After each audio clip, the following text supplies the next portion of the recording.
Man, what is happening, my YouTube family? Of course, it is your boy B New. I am coming at you this evening after a good sports field weekend. Of course, as we all know, we had the Super Bowl on yesterday.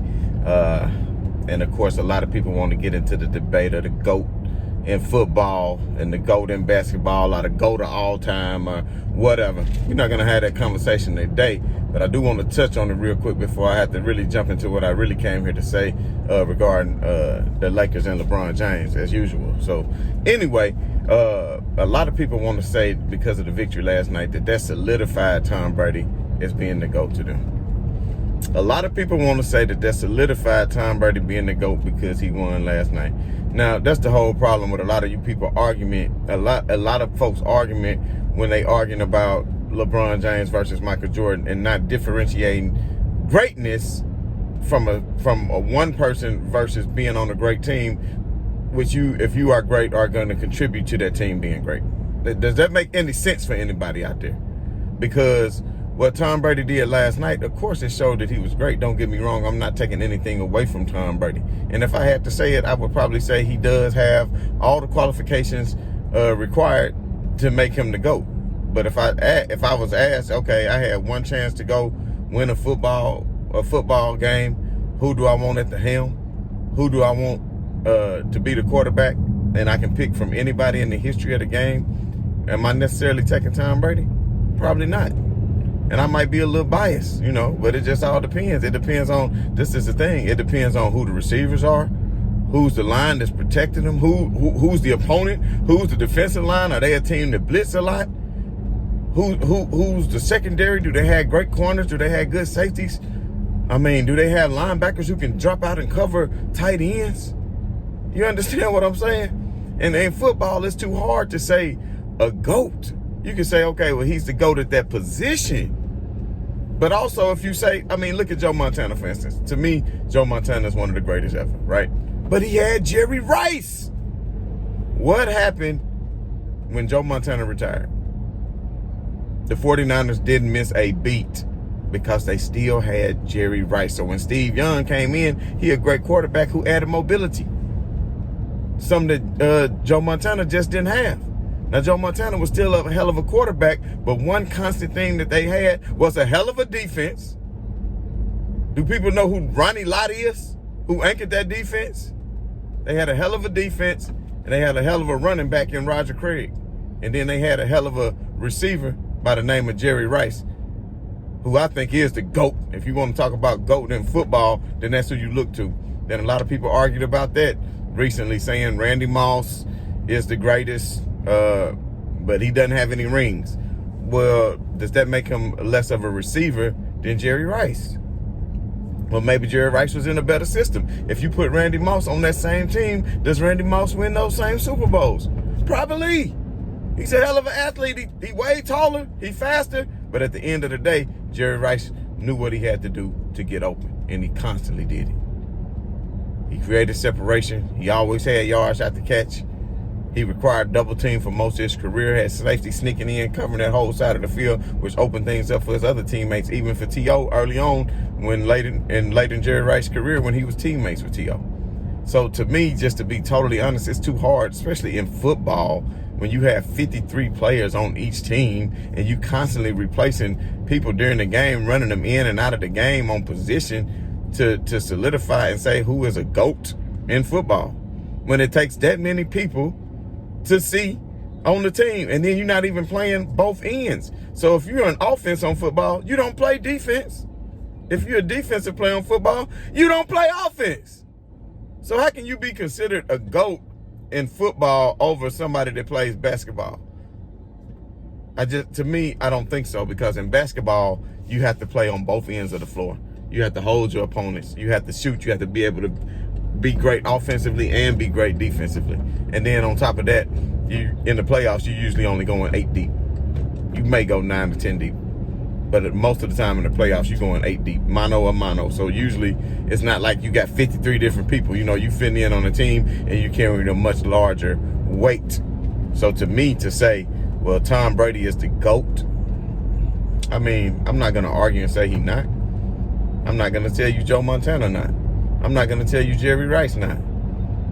You understand what I'm saying? I'm not going to tell you Peyton Manning it isn't. Because if I had one game, I might just take Peyton Manning. You know what I mean? I might just take Peyton Manning because of his skill set offensively and what he's able to do as far as calling out plays and manipulating defenses and knowing the plays. See, Tom Brady, you want to say he the GOAT, but you don't look at blemishes on his record like you do LeBron. Tom Brady, he lost to Eli Manning twice in Super Bowls because it's all about the team. So if you think about it, he lost twice to Eli Manning in the Super Bowl. And then at Seattle, they basically gave away a Super Bowl right there. That would be another blemish on his record. But they was trying to make Russell Wilson the hero instead of letting Marshawn Lynch just give him the damn ball because they had plenty of time to run it.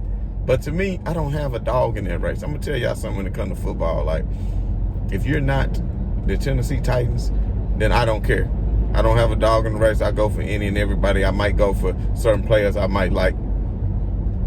You know, things like that. But at the end of the day, it's all about some NBA for me. It's all about some NBA for me. So let me jump right into it. So for all of y'all that saw the game Saturday night, I don't know if a lot of people saw it because it was league pass. It was pretty late and it went into double overtime. It was, of course, the Los Angeles Lakers against the Detroit Pistons. And I'm telling you what, man, that right there just showed you LeBron. He said he doesn't get tired, but he started to get tired. But, of course, anybody would get tired. He almost played 48 full minutes because of the double overtime. And just in case you did not notice, he led the team in minutes played. He led the team in minutes played. So out of everybody on the roster, including Anthony Davis and whoever, he played more minutes than anybody because they needed him. And the thing is, I don't know for anybody who saw it, was the Lakers had like a 17 to 18 point lead. And then LeBron did what he had to do to put them away. But Anthony Davis, unfortunately, was underperforming. KCP was underperforming. Caruso played horribly. We won't really get into it because it's a few days old, and it's not like the Lakers are ever going to see them again this year. That was their second time. And the sad thing about it, y'all, Blake Griffin didn't even play. And the first time when they lost against Detroit, Blake Griffin played. But, I mean, these young guys for Detroit, man, they was lighting it up. They was doing their thing from three-pointer, from three-point distance.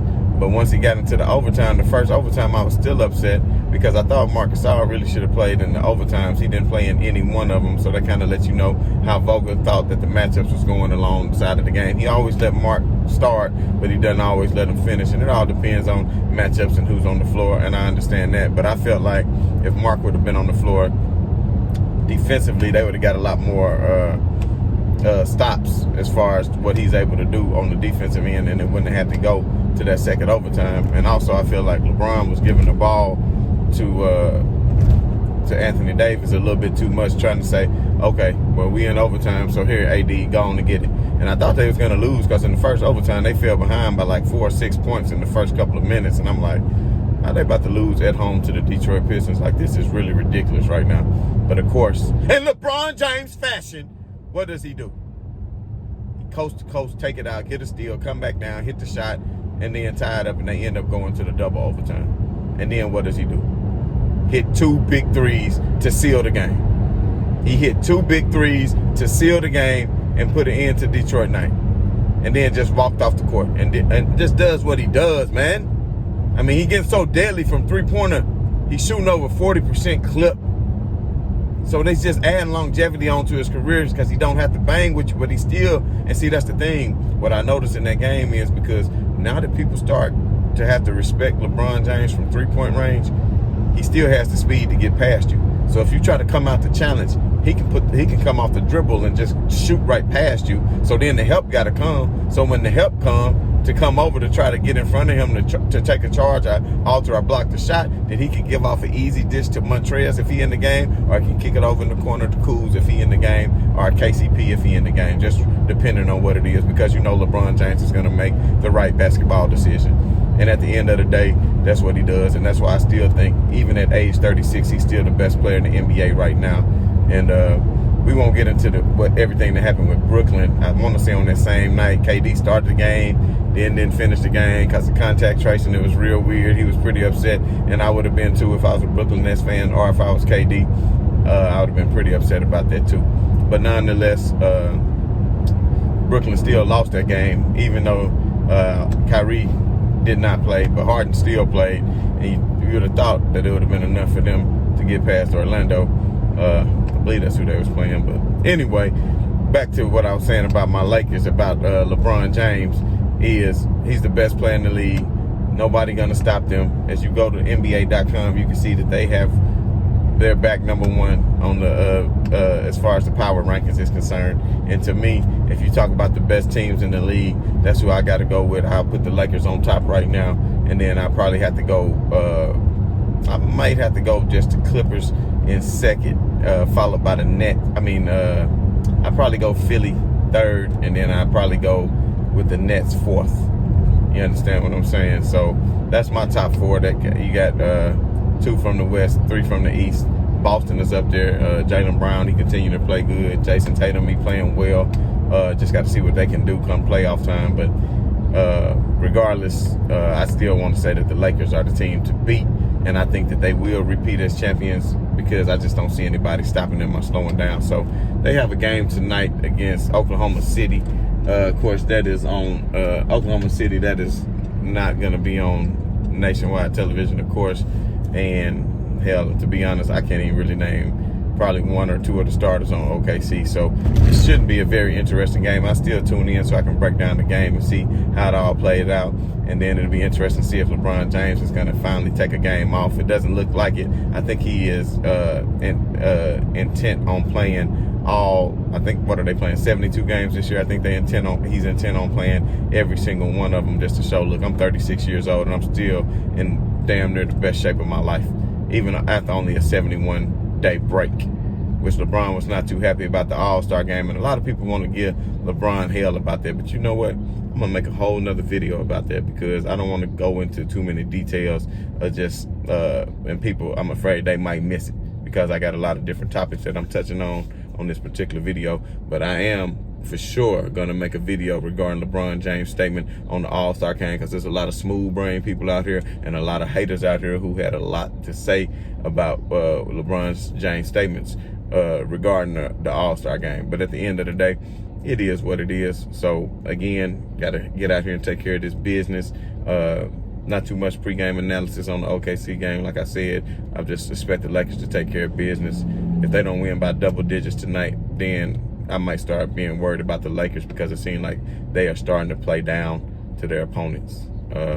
So I just had to get that off my chest as far as the GOAT conversation in football. And of course, we all know what GOAT James is doing right now. GOAT James is on his way to solidify himself. Also in that game, not to mention the other night against Denver, he did pass the great Wilt Chamberlain for third all-time in field goals made. So, you know, he coming for that number 1 spot in points. He'll be soon to be passing Karl Malone and on up to Kareem Abdul-Jabbar. So everybody who hating on him, just quit hating on him, man. Get some wrinkles in them smooth-ass brains of y'all. And again, once again, this is your boy B New. I'm saying right on to the real. I'm saying much love to the haters. I'm about.